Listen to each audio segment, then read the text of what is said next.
मैं mental hospital से यहाँ कैसे आ गया? ए, रुक जाओ। लगता है तुम्हें मैंने कहीं देखा है। नो, याद नहीं आ रहा। रुक जाओ।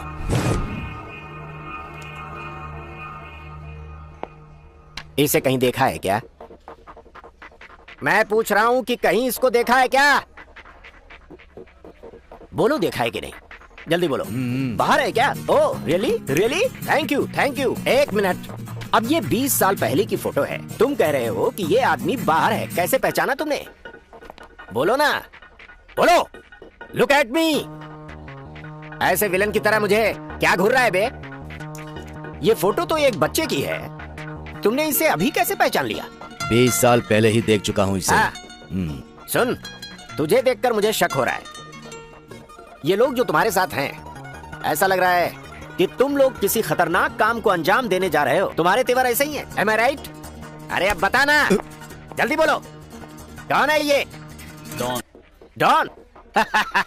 तुमने डॉन कहा और मैं भरोसा कर लूंगा? इतना बेवकूफ लगता हूँ क्या? अरे डॉन तो सिर्फ शाहरुख खान है। वो फिल्म का डॉन है। मतलब तुम ओरिजिनल डॉन हो? क्यों भाई, मुझे तो तुम डॉन कहीं से नहीं लगते। अरे डॉन तो ऐसा होता है जिसे देखकर लोग थर थर कांपने लगते हैं। तुमसे तो एक पत्ता भी नहीं हिल रहा। अरे डॉन तो सिर्फ 2 ही हैं। मैं बताता हूँ, सुनो। पहला मुंबई का डॉन बाबा भाई, दूसरा सीबीआई ऑफिसर शेर खान। क्या हुआ, लगता है तुम डर गए? नो, ये तो ट्रेलर है। तुमने ही तो कहा था ना, बाबा भाई का नाम लेते ही लोग डर जाते हैं। मैं ही हूं वो बाबा भाई, मुंबई का डॉन। मर गया। इस आधे थकेले को कार के